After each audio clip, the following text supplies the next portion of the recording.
Thursday's Talking Reds, Gareth Roberts, Paul Cope. The Thursday after Liverpool blew away Porto in the Champions League, 5-0 in the last 16 first leg.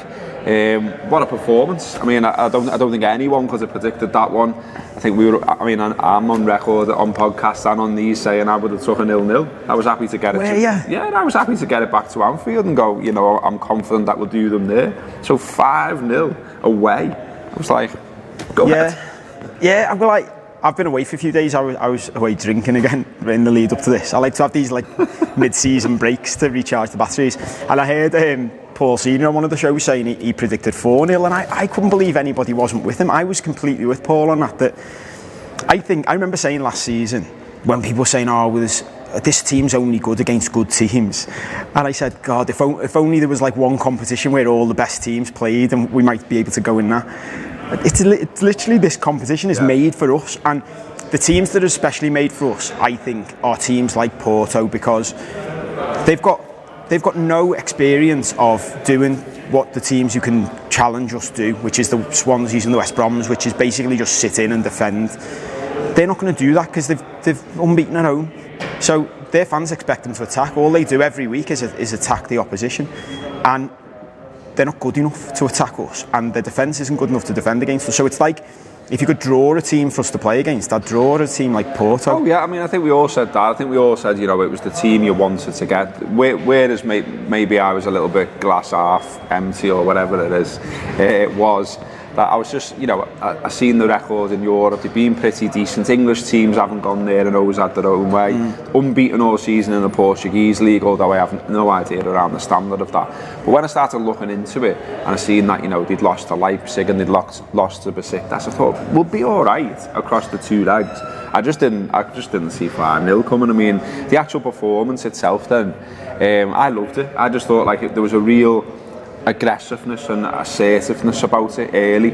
I mean, you saw the lad a few times trying to run at Trent, and I thought, there's a lad who, there's not many younger than him that have turned out. It's certainly English players in the Champions League. He's only a teenager, and he was really, he was getting stuck in. He's using his arms. He's not being allowed to, be pushed off the ball, be bullied. Wasn't fazed by the stage he was playing on. And I thought, everywhere across the pitch, I mean, it's the usual people getting all the headlines again. Sadio Mane, hat-trick, Mo Salah, second fastest ever in Liverpool's history to 30 goals. Firmino, another one, and another back heel for his collection as well. But I thought, all the defenders did well as well. I've mentioned Trent already. The other side, Robertson was brilliant, put in some great balls. Dejan was solid. Won his battles when he had to win them. A crucial little block in the first half. Van Dijk in the right place over and over, and again communicating, bringing it out, spraying great passes. So all over the pitch, really, I thought they were really, really good. At the midfield as well, I thought the midfield was brilliant. Yeah, I think we were great. I'm about to do the review show after this with Sean and Neil, so I don't want to give too much away. You should subscribe if you want to listen to that. It's brilliant. But I couldn't agree more with you. I think in performances like this, and I actually don't mind it too much. The main superstars are going to get the headlines, and that's fine. In any great team, there's always been solid players who've gone under the radar throughout history, in our teams and in everybody else's. And I made a note, because when I'm watching it before we do the review, you sort of making notes during the game, and very early on the first note I made was the one you just mentioned then, which was Trent, which obviously Neil always mentions this, that the other team has to target someone in your side, and generally speaking it's one of your fullbacks, because they can be a weak point, especially for us. And Trent's had some trouble defensively, and we all know that. We all know he's very young and he's great attacking, but he's not as solid as Gomez. And you could tell early doors they just thought, well, we'll get at him, we'll get straight at him. And within about 10 minutes it was as if they'd gone, that's not going to work, is it? It's quite good, he's all right. He put it was Brahim. He just knocked him off the ball a couple of times, a couple of solid tackles, and that sort of set the tone for everything else. And I do wonder, and this is the funny thing about signing footballers, because I know Klopp talks about developing footballers, but even he obviously wanted Van Dijk really, really badly. And I do wonder how much of this is just sort of oozing from Van Dijk elsewhere on the pitch. We've talked in the past about this side needs to be a bit more aggressive, And I think when you've got someone like Van Dijk knocking around behind you, talking to you through a game, because Dejan Lovren looks better all of a sudden. They look like, one of my big things about last night, which we'll talk a lot about on the review, I think, is I mentioned when I saw them together the other week that they look like they could be a real partnership, like a proper sort of Ferdinand and Vidic type. And that happened a few times last night where Van Dijk did make a couple of mistakes, the goalie made a couple of mistakes, but for the first time in a long time, our mistakes aren't leading to a guaranteed goal. We were having like the Lovren one you're talking about where he slid in early on. Van Dijk sort of just let the fella walk past him in the box, and Lovren comes round and gets a slide and tackling. And it happened again later on in the second half. So, yeah, there were all kinds of performances. Andy Robertson's quickly becoming one of my sort of secret favourite players on the slide. Do you know what I mean? Are we allowed to say the thing that we always seem to say where we go? Is this finally the left-back slot sorted after all these years? I think we just stay quiet on it. All right. Just don't mention it. Rub that bit out. There's a few things in the papers. I always like these things. I remember last time when we did win the European Cup 2005, all kinds of stuff got pulled out the bag, and it got ridiculous. It was like, when this happened on Coronation Street, and the Pope did this, well, and that's happening again, so it means Liverpool are going to win the European Cup.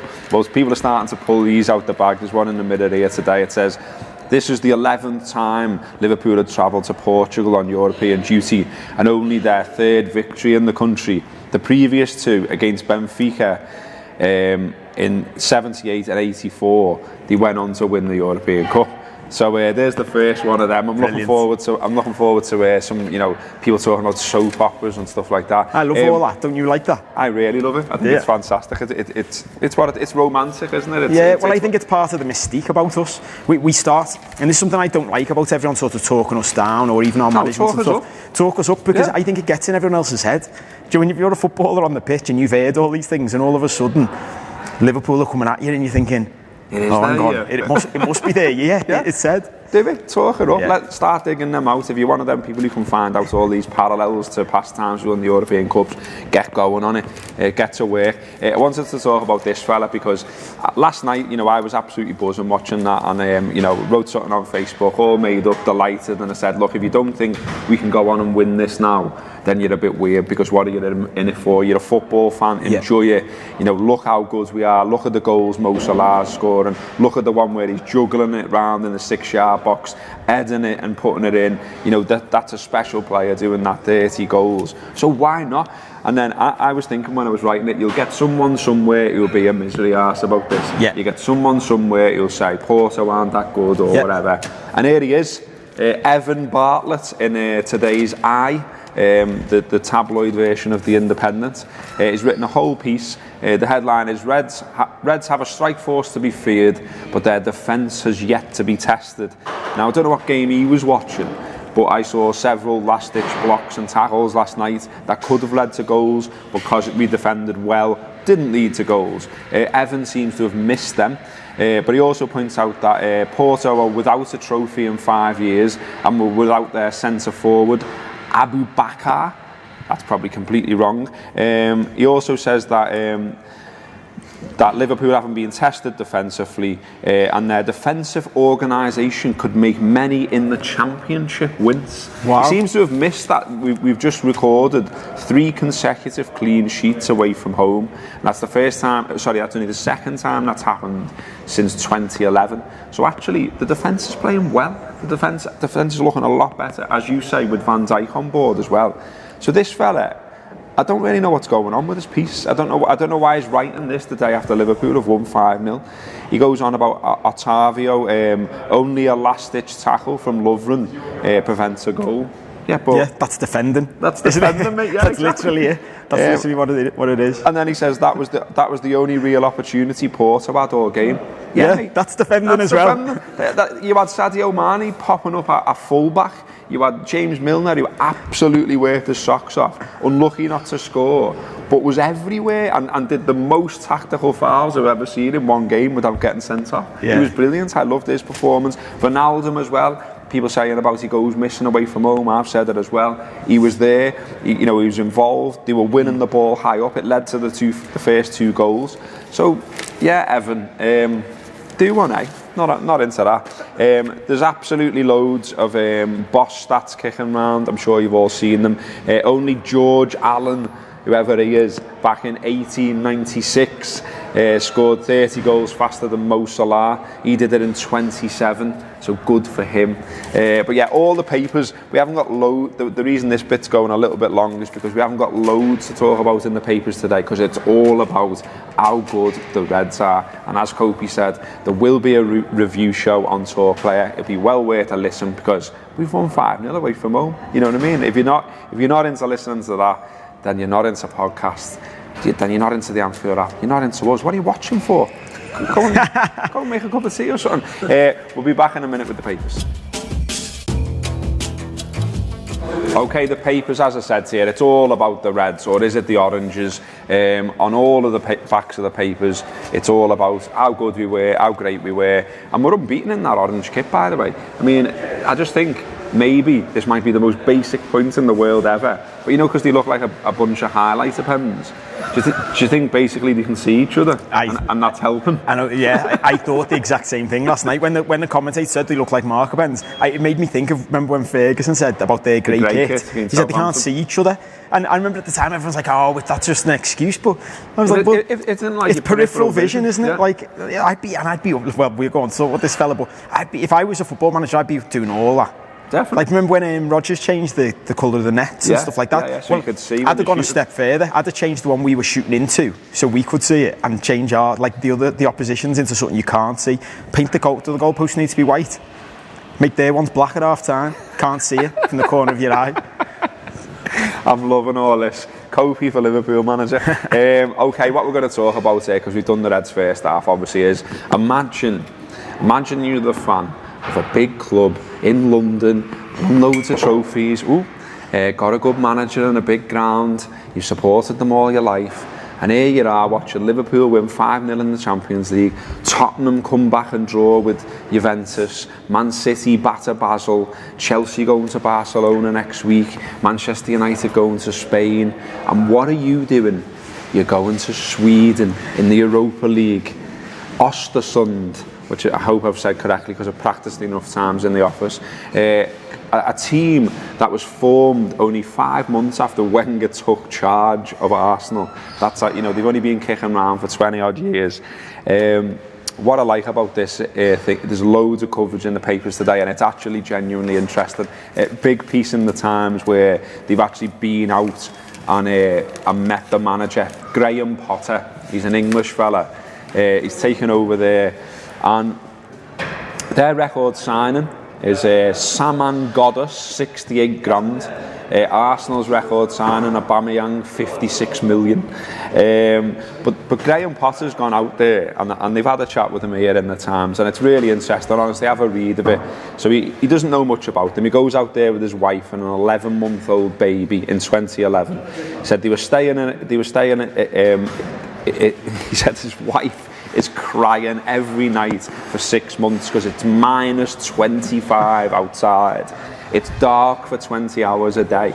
So fair play to him though, he stuck it out. They've got a string of promotions in Sweden's leagues, and now here they are in their 9,000 capacity ground inviting the mighty Arsenal in. But some of the stuff that's interesting for me is he's done really different stuff with his players to get them to bond, to get them motivated. One is he gets them to do dramatic performances, including Swan Lake. So all the players learn a part and act it out. Apparently 3-hour rehearsals and stuff like that. So they had to knock it on the head a bit where they went on a losing run and people were like, shouldn't you be practicing footy? But you should see their performance at Swan Lake though. Well, exactly. Apparently it was amazing. It really was. And they also have a book club. They help out in the community. They've done dance shows and concerts for refugees, even reindeer husbandry, which is a new one on me when it comes to relating to football. But the big thing about them is that they want to be a part of the community and play a part in the community. And the manager talks about, he doesn't want fellas with loads of gold on driving Ferraris. I mean, I suspect if their record signing is 68 grand, that there's probably not many fellas playing for them that can afford Ferraris. But it is a boss romantic football story. The mighty Arsenal going over there. Unfortunately, it's not that cold in Sweden at the moment. We were there the other day, around about -4, something like that. Wenger's tried to be dead blasé about all this, which I also enjoyed, and he's just like, I don't find the temperature that different to London.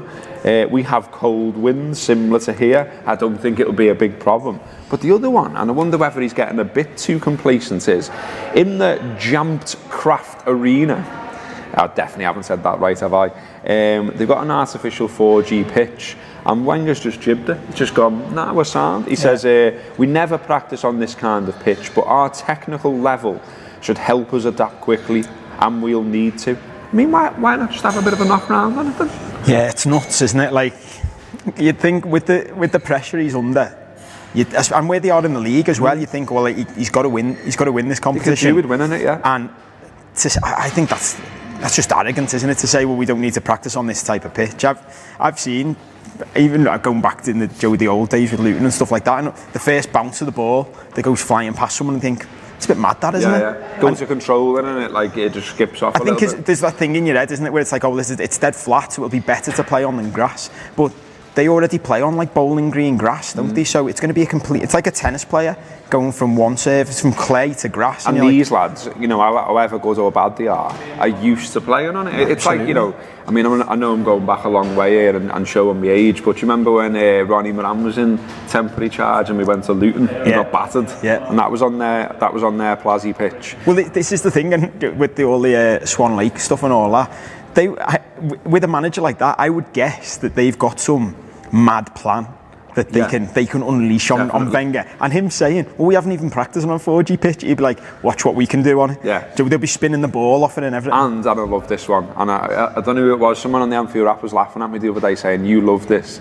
And if you ran a footy team, your dressing room wall would be covered in bits of paper, because I do love the idea that you pin things to the dressing room wall. Yeah, so old school. So do you reckon the pinning to the wall that he's saying we haven't practiced on it will be fine? Do you know what? When Robbo told me about this manager off air before we started, and I genuinely thought he was making it up. So I bet there's no paper on the wall. There's be some mad shit on the wall, won't there? And who knows what's going on in there? Like, even when you read the bit about his wife, when you just read over that, and it's a story, and it's this in the Times now, and you just go, oh yeah, his wife cried for 6 months, and then you move on to the next thing, and I always think, just stop and think about that for a second. His wife cried for 6 months, and it was -25, and it was dark for 20 hours a day. That's like a horror movie. And an 11-month-old baby. And she's coming in every day. He's coming in from work every day and going, guess what I was doing in work today, love? I got some reindeers in, and the lads are laying in Swan Lake, and she's sitting there going, I think you've gone insane. And he's going, but we're staying. And I know it's an opportunity to have a little pop, but it's one of those things where, like, when Phil Coutinho, the multi-millionaire living in a mansion down in Sefton Park, wherever it is, goes, I'm really sad here, I want to move to Spain. Like, you could do another 5 months of it though, mate, couldn't you? This fella's doing 6 months in the dark. You know what I mean? He's smashing it, Graham Potter. I mean, I think we should all get behind Graham Potter tonight. Let's hope he can pull it off, beat the mighty Arsenal. They'll probably still beat them when they get them back at their place anyway, but I don't know, I like it. I like stuff like this. It reminds me of sort of FA Cup third round day and that sort of stuff, where you get the nice non-league story and that kind of thing. It sort of, before you move on, it does sort of highlight the difference between being in the Europa League at this stage and the Champions League, doesn't it? Jesus, the difference here. And I've noticed by the comments that every single thing we do is monitored, by the way. And I just looked at my watch and someone's going to comment on it. So I'm gonna front you on it before you start. I'm looking at my watch because there's a fire drill in a minute, and I just don't think it's going to make for a great video if a massive fire alarm goes off. I mean, we've had bits of drilling and stuff, and you've commented on that, but a fire alarm feels a step too far. So on the Anfield app today, the review, which we mentioned, which Paul's going to go off and record with Neil and Sean, elite cast there, and then also the Friday show will be out where Neil and others will look at the big games this weekend. There is, of course, the FA Cup, which Liverpool unfortunately are not in, but instead they're kicking around in Marbella, having some warm weather training, which sounds very nice. Gibbo was frantically sending messages to the Anfield app group last night asking whether he was over in Porto. He managed to get Jamie Carragher a little video interview with him. Look on our Twitter if you want to have a watch of that, or our Facebook. But then he was saying, can't I just go to Marbella, boys? You know, like, imagine like I could stick a GoPro on my head and I could get on a bike and like ride at the side of Mo Salah and interview him. This isn't helping with the argument that you've got a real job, you know. Oh no, I pointed out, I'm just going to look at my watch again, we've still got time. Pointed out to Kopi before we started that my dad is just amazing. He minds the kids on a Thursday, and I said to him, Dad, it's half term this week, so you can't just rock up at 3 o'clock and pick them up from school. You're going to have to mind them all day. And I'm like, I need to be in, I've got to do this video, I've got to be in at 10 o'clock. And he's like, we'll see how we get on. We'll see how we get on. It's my job, Dad. I've got to be in work. We'll see how we get on. We'll see how we get on. 9:33 turned up. 9:33. I can't wait for your dad to see a video of Gibbo with a GoPro on his head, riding a bike next to Mo Salah, going, real job, is it, son? Yeah. It is a real job. It is a real job. Thanks to people like you subscribing to the Anfield app and listening to our podcast. Thanks very much. It's been a wonderful journey since 2011. Please stay with us and don't think we're weird. There will be another Talking Reds tomorrow. Love yous all.